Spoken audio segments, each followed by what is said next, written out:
Hi friends, PSC diary എന്ന YouTube ചാനലിലേക്ക് ഏവർക്കും സ്വാഗതം.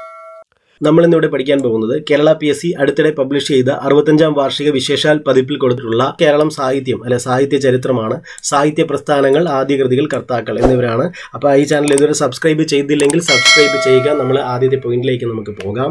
ഏറ്റവും പ്രാചീനമായ മലയാളം ലിപി അത് വട്ടെഴുത്താണ്. ഏറ്റവും പ്രാചീനമായ മലയാളം ലിപി എന്ന് പറയുന്നത് വട്ടെഴുത്താണ്. ഏറ്റവും പ്രാചീനമായ മലയാളം ലിപി. മലയാളത്തിലെ ആദ്യത്തെ കോളമിസ്റ്റ് എന്നറിയപ്പെടുന്നത് DC കിഴക്കേമുറിയാണ്. മലയാളത്തിലെ ആദ്യത്തെ കോളമിസ്റ്റ് DC കിഴക്കേമുറി. മലയാളത്തിലെ ഏറ്റവും വലിയ സാഹിത്യ ചരിത്ര ഗ്രന്ഥമായ കേരള സാഹിത്യ ചരിത്രം കേരള സാഹിത്യ ചരിത്രം രചിച്ചത് ഉള്ളൂരാണ്. മലയാളത്തിലെ ഏറ്റവും വലിയ സാഹിത്യ ചരിത്ര ഗ്രന്ഥമാണ് കേരള സാഹിത്യ ചരിത്രം. അത് രചിച്ചത് ഉള്ളൂരാണ്. മണിപ്രവാള സാഹിത്യത്തിലെ ലക്ഷണ ഗ്രന്ഥം എന്നറിയപ്പെടുന്നത് ലീലാതിലകമാണ്. മണിപ്രവാള സാഹിത്യത്തിലെ ലക്ഷണ ഗ്രന്ഥം ലീലാതിലകമാണ്. അടുത്ത പോയിന്റ് നമുക്ക് നോക്കാം. മലയാളത്തിലെ ആദ്യത്തെ ബോധധാര നോവലായ സ്വർഗദൂതൻ, ആ നോവലിന്റെ പേരാണ് സ്വർഗദൂതൻ. അത് രചിച്ചത് പോഞ്ഞിക്കര റാഫിയാണ്. പോഞ്ഞിക്കര റാഫി, സ്വർഗദൂതൻ. അങ്ങനെ കണക്ട് ചെയ്ത് ഓർത്തിരുന്നാൽ എളുപ്പമായിരിക്കും. മലയാളത്തിലെ ആദ്യത്തെ ബോധധാര നോവലാണ്, അങ്ങനെയാണ് ഇത് പറയുന്നത് കേട്ടോ. ബോധധാര നോവൽ, മലയാളത്തിലെ ആദ്യത്തെ ബോധധാര നോവലായ സ്വർഗദൂതൻ രചിച്ചത് പോഞ്ഞിക്കര റാഫി. പുല്ലേലി കുഞ്ചു എന്ന നോവൽ തുടർ പരമ്പരയായി ആദ്യം പ്രസിദ്ധീകരിച്ചത് ഏത് പത്രത്തിലാണ്? അത് ജ്ഞാനനിക്ഷേപം എന്ന പത്രത്തിലാണ്. എന്താണ് ആ പേര്? പുല്ലേലി കുഞ്ചു എന്ന നോവൽ തുടർ പരമ്പരയായി ആദ്യം പ്രസിദ്ധീകരിച്ചത് ജ്ഞാനനിക്ഷേപം എന്ന പത്രത്തിലാണ്. അടുത്തത്, മലയാള വ്യാകരണം എഴുതിയ ആദ്യത്തെ ക്രിസ്ത്യൻ മിഷണറിയാണ് ആഞ്ചലോ ഫ്രാൻസിസ് മെത്രാൻ എന്നറിയപ്പെടുന്നത്. മലയാള വ്യാകരണം എഴുതിയ ആദ്യത്തെ ക്രിസ്ത്യൻ മിഷണറിയാണ് ആഞ്ചലോ ഫ്രാൻസിസ് മെത്രാൻ. മലയാളത്തിലെ ആദ്യത്തെ ഓഡിയോ നോവൽ, ഇതെല്ലാവർക്കും അറിയായിരിക്കും. മലയാളത്തിലെ ആദ്യത്തെ ഓഡിയോ നോവൽ ഇതാണെന്റെ പേര് എന്നാണ്. ഇത് രചിച്ചത് സക്കറിയ. മലയാളത്തിലെ ആദ്യത്തെ ഓഡിയോ നോവൽ ഇതാണെന്റെ പേര് രചിച്ചത് സക്കറിയ. മലയാളത്തിലെ ആദ്യത്തെ വിലാപകാവ്യം എന്ന് പറയുന്നത് ഒരു വിലാപമാണ്. മലയാളത്തിലെ ആദ്യത്തെ വിലാപകാവ്യം എന്താണ് പേര്? ഒരു വിലാപം. ഇത് രചിച്ചത് CS സുബ്രഹ്മണ്യൻ പോറ്റി. മലയാളത്തിലെ ആദ്യത്തെ നോവൽ ഏതെന്ന് ചോദിച്ചാൽ അത് കുന്തലതയാണ്. കുന്തലത മലയാളത്തിലെ ആദ്യത്തെ നോവൽ എന്ന് ചോദിച്ചാൽ അത് കുന്തലത. ഇന്ത്യയിൽ അച്ചടിച്ച ആദ്യത്തെ മലയാള ഗ്രന്ഥമാണ്. മലയാളത്തെ ഗ്രന്ഥം 4 സുവിശേഷങ്ങളാണ്. ഇന്ത്യയിൽ അച്ചടിച്ച ആദ്യത്തെ മലയാള ഗ്രന്ഥം 4 സുവിശേഷങ്ങളാണ്. ജ്ഞാനപീഠം നേടിയ ആദ്യത്തെ മലയാള നോവൽ, ആദ്യത്തെ നോവലാണ് ചോദിച്ചിട്ടുള്ളത് ഒരു ദേശത്തിന്റെ കഥ. ജ്ഞാനപീഠം നേടിയ ആദ്യത്തെ മലയാളിയെ നമുക്കറിയാലോ, G ശങ്കരക്കുറുപ്പ്. പക്ഷെ ഇവിടെ ചോദിച്ചിരിക്കുന്നത് അതല്ല. ജ്ഞാനപീഠം നേടിയ ആദ്യത്തെ മലയാള നോവൽ ഏതെന്നാണ്? അത് ഒരു ദേശത്തിന്റെ കഥയാണ്. ഇനി മലയാളത്തിൽ അച്ചടിച്ച ആദ്യത്തെ പുസ്തകം ഏതെന്ന് ചോദിച്ചാൽ അത് സംക്ഷേപ വേദാർത്ഥമാണ്. മലയാളത്തിൽ അച്ചടിച്ച ആദ്യത്തെ പുസ്തകം സംക്ഷേപ വേദാർത്ഥം. മലയാളത്തിലെ ആദ്യത്തെ സമ്പൂർണ്ണ ഗ്രന്ഥം ഏതെന്ന് ചോദിച്ചാലും അതും സംക്ഷേപ വേദാർത്ഥമാണ്. മലയാളത്തിലെ ആദ്യത്തെ സമ്പൂർണ്ണ ഗ്രന്ഥം എന്ന് ചോദിച്ചാൽ അതും സംക്ഷേപ വേദാർത്ഥം. ഇന്ത്യയിൽ അച്ചടിച്ച ആദ്യത്തെ മലയാള പുസ്തകം ഏതെന്ന് ചോദിച്ചാൽ അത് പുതിയ നിയമം 1811 മുംബൈയിൽ. അപ്പൊ ഇതിനു മുമ്പ് ഒരെണ്ണം പഠിച്ചായിരുന്നു. എന്താണ് അത്? ഇവിടെയാണ് ഇന്ത്യയിൽ അച്ചടിച്ച ആദ്യത്തെ മലയാള ഗ്രന്ഥം ഏതെന്ന് ചോദിച്ചിട്ടുണ്ട്. ഇന്ത്യയിൽ അച്ചടിച്ച ആദ്യത്തെ മലയാള ഗ്രന്ഥം 4 സുവിശേഷങ്ങൾ. ഇവിടെ പറയുന്നത് ഇന്ത്യയിൽ അച്ചടിച്ച ആദ്യത്തെ മലയാള പുസ്തകം ഏതെന്ന് ചോദിച്ചാൽ അത് പുതിയ നിയമം. ഇനി അടുത്ത ഒരു പോയിന്റ് നോക്കാം. സംക്ഷേപ വേദാർത്ഥം 1772 എവിടെ നിന്നുമാണ് പ്രസിദ്ധപ്പെടുത്തിയത്? റോമിൽ നിന്നുമാണ്. സംക്ഷേപ വേദാർത്ഥം 1772 എവിടെ നിന്നുമാണ് പ്രസിദ്ധപ്പെടുത്തിയത്? റോമിൽ നിന്നുമാണ്. സംക്ഷേപ വേദാർത്ഥം രചിച്ചത് ക്ലമന്റ് പിയാനോസ് പാതിരി. കേരളത്തിൽ അച്ചടിച്ച ആദ്യ പുസ്തകം ഏതെന്ന് ചോദിച്ചാൽ അത് ഡോക്ടറീന ക്രിസ്റ്റമാണ്. ഇത് തമിഴ് കൃതിയാണ്. 1578 എന്നാണ് കാണുന്നത്. മലയാളത്തിന്റെ ആദികവി എന്ന് വിശേഷിപ്പിക്കപ്പെട്ടത് ചീരാമനാണ്. മലയാളത്തിന്റെ ആദികവി എന്ന് വിശേഷിപ്പിക്കപ്പെട്ടത് ചീരാമന്റെ പ്രശസ്തമായ രചനയാണ് രാമചരിതം എന്ന് പറയുന്നത്. അടുത്തത് രാമചരിതത്തെക്കുറിച്ച് ഒരു 2-3 കാര്യങ്ങളാണ് നമ്മൾ പഠിക്കാൻ പോകുന്നത്. രാമചരിതത്തിന്റെ ഭാഗങ്ങൾ അറിയപ്പെടുന്ന പേര് പടലങ്ങൾ എന്നാണ്. രാമചരിതത്തിന്റെ ഭാഗങ്ങൾ അറിയപ്പെടുന്ന പേര് പടലങ്ങൾ എന്നാണ്. ഇനി പടലങ്ങളുടെ എണ്ണം എന്ന് പറയുന്നത് 164 അതിലെ ശീലുകൾ 1814 രാമചരിതത്തിന്റെ ഭാഗങ്ങൾ അറിയപ്പെടുന്നത് പടലങ്ങളെന്നും ഈ പടലങ്ങളുടെ അഥവാ ഭാഗങ്ങളുടെ എണ്ണം 164 ഭാഗങ്ങളിൽ 1814 ശീലുകൾ. രാമചരിതത്തിലെ ഏത് കാണ്ഡത്തിലെ പ്രതിപാദ്യമാണ് രാമചരിതത്തിലുള്ളതെന്നല്ല, യുദ്ധകാന്ഡമാണ്. യുദ്ധകാന്ഡം. മലയാളത്തിൽ ലഭ്യമായ ആദ്യത്തെ സമ്പൂർണ്ണ രാമായണം ഏതെന്ന് ചോദിച്ചാൽ അത് കണ്ണശ രാമായണമാണ്, അല്ലെ? കണ്ണശ രാമായണം. ഇത് രചിച്ചത് രാമപ്പണിക്കരാണ്. മലയാളത്തിൽ ലഭ്യമായ ആദ്യത്തെ സമ്പൂർണ്ണ രാമായണം കണ്ണശ രാമായണം, രചിച്ചത് രാമപ്പണിക്കരാണ്. ഇനി ഭാഷാ ഭഗവത്ഗീത എന്നൊരു കൃതിയുണ്ട്, ഭാഷാ ഭഗവത്ഗീത. അത് രചിച്ചത് മലയൻകീഴ് മാധവനാണ്. ഭാഷാ ഭഗവത്ഗീത രചിച്ചത് മലയൻകീഴ് മാധവനാണ്. മലയൻകീഴ് മാധവൻ. മലയാള പത്രപ്രവർത്തനത്തിന്റെ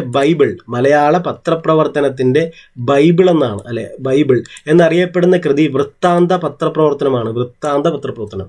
മലയാള പത്രപ്രവർത്തനത്തിന്റെ ബൈബിൾ എന്നറിയപ്പെടുന്ന കൃതിയാണ് വൃത്താന്ത പത്രപ്രവർത്തനം.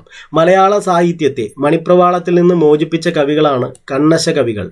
മലയാള സാഹിത്യത്തെ മണിപ്രവാളത്തിൽ നിന്ന് മോചിപ്പിച്ച കവികളാണ് കണ്ണശ കവികൾ.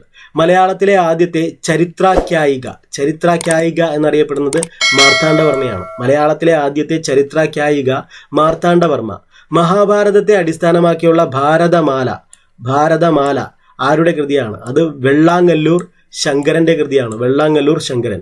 മഹാഭാരതത്തെ അടിസ്ഥാനമാക്കിയുള്ള ഭാരതമാല ആരുടെ കൃതിയാണ്? അത് വെള്ളാങ്ങല്ലൂർ ശങ്കരൻ്റെതാണ്. വെള്ളാങ്ങല്ലൂർ ശങ്കരൻ.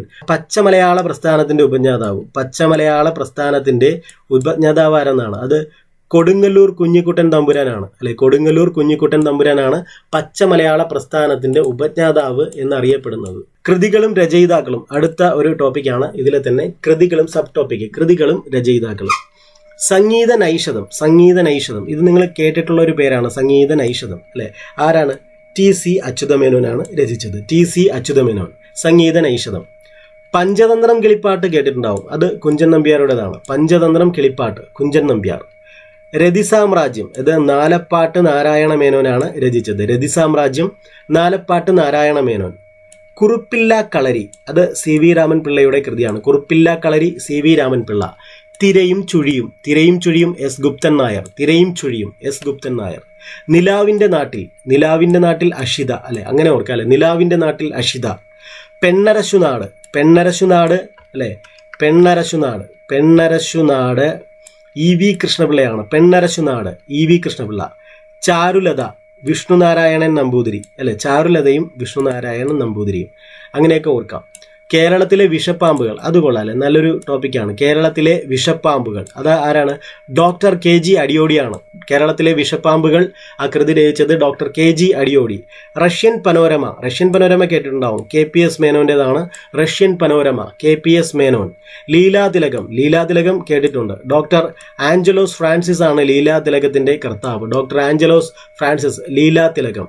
അടുത്തത് വിശാഖ വിജയം കേരളവർമ്മ വലിയകോയി തമ്പുരാനാണ് ആ കൃതി രചിച്ചത്. വിശാഖ വിജയം കേരളവർമ്മ വലിയകോയി തമ്പുരാൻ. വിസ്മയജനകം കണ്ടത്തിൽ വർഗീസ് മാപ്പിളയുടേതാണ്. കണ്ടത്തിൽ വർഗീസ് മാപ്പിള.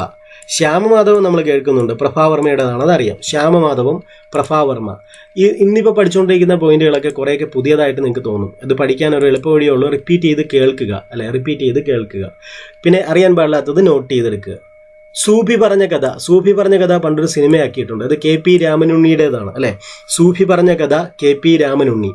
കൈരളിയുടെ കഥയുണ്ട്. കൈരളിയുടെ കഥ N കൃഷ്ണപിള്ളയാണ് രചിച്ചത്. കൈരളിയുടെ കഥ N കൃഷ്ണപിള്ള. കേരളത്തിലെ പക്ഷികൾ എന്നൊരു കൃതി രചിച്ചത് KK നീലകണ്ഠൻ, അല്ലെ? അദ്ദേഹത്തിനെ വിളിക്കുന്ന മറ്റൊരു പേരാണ് ഇന്ദുചൂടൻ, അല്ലെ? ഇന്ദുചൂടൻ. KK നീലകണ്ഠൻ കേരളത്തിലെ പക്ഷികൾ എന്ന കൃതി രചിച്ചു. കേരള പാണിനീയ വിമർശനം അത് ഡോക്ടർ പുതുശ്ശേരി രാമചന്ദ്രൻ്റെതാണ്. കേരള പാണിനീയ വിമർശനം എന്ന കൃതി രചിച്ചത് ഡോക്ടർ പുതുശ്ശേരി രാമചന്ദ്രൻ. കേരളത്തിലെ ആഫ്രിക്ക എന്നൊരു കൃതിയുണ്ട്, അത് K പാനൂരിൻ്റെതാണ്. കേരളത്തിലെ ആഫ്രിക്ക K പാനൂർ.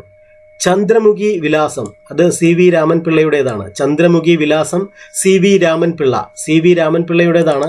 ചന്ദ്രമുഖി വിലാസം എന്നറിയപ്പെടുന്നത്. അടുത്തത് കേരള ചരിത്രത്തിന്റെ അടിസ്ഥാന രേഖകൾ അത് പുതുശ്ശേരി രാമചന്ദ്രന്റെയാണ്, അല്ലെ? കേരള ചരിത്രത്തിന്റെ അടിസ്ഥാന രേഖകൾ രചിച്ചത് പുതുശ്ശേരി രാമചന്ദ്രൻ. 19-ാം നൂറ്റാണ്ടിലെ കേരളം അത് ഭാസ്കരനുണ്ണിയാണ് രചിച്ചിട്ടുള്ളത്. 19-ാം നൂറ്റാണ്ടിലെ കേരളം രചിച്ചത് ഭാസ്കരനുണ്ണി. പാണ്ഡവോദയം എന്ന കൃതി രചിച്ചത് കൊച്ചുണ്ണി തമ്പുരാനാണ്. കൊച്ചുണ്ണി തമ്പുരാൻ. പാണ്ഡവോദയം കൊച്ചുണ്ണി തമ്പുരാൻ. ശബ്ദിക്കുന്ന കലപ്പ പണ്ട് സ്കൂളുകളിൽ പഠിക്കാനുണ്ടായിരുന്നൊരു ടെക്സ്റ്റാണ് അല്ലെ. പൊൻകുന്നം വർക്കിയുടേതാണ് അല്ലെ ഈ കൃതി. ശബ്ദിക്കുന്ന കലപ്പ രചിച്ചത് പൊൻകുന്നം വർക്കി. അനർഘ നിമിഷം ആരുടേതാണ്? അത് വൈക്കം മുഹമ്മദ് ബഷീറിൻ്റെതാണ് അനർഘ നിമിഷം. തത്വമസി നമുക്ക് അറിയാം, സുകുമാർ അഴീക്കോടിൻ്റെതാണ് തത്വമസി. എഴുത്തച്ഛൻ എഴുതുമ്പോൾ കെ സച്ചിദാനന്ദന്റെ കൃതിയാണ് എഴുത്തച്ഛൻ എഴുതുമ്പോൾ. പാത്തുമ്മയുടെ ആട് എല്ലാവർക്കും അറിയാം, വൈക്കം മുഹമ്മദ് ബഷീർ. കൊന്തയും പൂണൂലും, അതും വയലാർ രാമവർമ്മയുടേതാണ്. വയലാർ രാമവർമ്മ അല്ലെ. കൊന്തയും പൂണൂലും വയലാർ രാമവർമ്മയാണ്. അടുത്തത് കടൽ തീരത്ത് ഒ വി വിജയൻ. ഇതൊക്കെ എല്ലാവർക്കും അറിയാം. പാഠപുസ്തകമുണ്ട്, അത് സുഭാഷ് ചന്ദ്രൻ്റെതാണ്. സുഭാഷ് ചന്ദ്രന്റെ പാഠപുസ്തകം അല്ലെ. സുഭാഷ് ചന്ദ്രന്റെ പാഠപുസ്തകം. ബൊഹീമിയൻ ചിത്രങ്ങൾ എസ് കെ പൊറ്റക്കാടിൻ്റെതാണ്. Bohemian Chithrangal S K Pottekkad. B Nilavara V J ജെയിംസിന്റെ ബി നിലവറ. മാതംഗലീല തിരുമംഗലത്ത് നീലകണ്ഠൻ മൂസദിൻ്റെതാണ്. മാതംഗലീല തിരുമംഗലത്ത് നീലകണ്ഠൻ മൂസദ്. കുറ്റിപ്പെൻസിൽ കുഞ്ഞുണ്ണിമാഷിന്റെ കുറ്റിപ്പെൻസിൽ അല്ലെ. പച്ചമലയാള പ്രസ്ഥാനത്തിലെ ആദ്യ കൃതിയാണ് നല്ല ഭാഷ. പച്ചമലയാള പ്രസ്ഥാനത്തിലെ ആദ്യ കൃതിയാണ് നല്ല ഭാഷ. കൊടുങ്ങല്ലൂർ കളരിയിലെ കാവ്യപരീക്ഷണങ്ങളിൽ പിറന്ന പുതിയ കാവ്യസരണി അതേതാണ്? പച്ചമലയാള പ്രസ്ഥാനമാണ് അല്ലെ. കൊടുങ്ങല്ലൂർ കളരിയിലെ കാവ്യപരീക്ഷണങ്ങളിൽ പിറന്ന പുതിയ കാവ്യസരണി എന്നറിയപ്പെടുന്ന പച്ചമലയാള പ്രസ്ഥാനമാണ്. നല്ല ഭാഷ രചിച്ചത് കൊടുങ്ങല്ലൂർ കുഞ്ഞിക്കുട്ടൻ തമ്പുരാനാണ് അല്ലെ. നല്ല ഭാഷ രചിച്ചത് കൊടുങ്ങല്ലൂർ കുഞ്ഞിക്കുട്ടൻ തമ്പുരാൻ. മലയാള ഭാഷയിലുണ്ടായ ആദ്യത്തെ ഗദ്യകൃതിയാണ് ഭാഷാ കൗടിലീയം. മലയാളത്തിലെ ആദ്യത്തെ പ്രശസ്ത നിഘണ്ടുവായ സമസ്ത വിജ്ഞാന ഗ്രന്ഥാവലി അത് രചിച്ചത് ആർ ഈശ്വരപിള്ളയാണ്.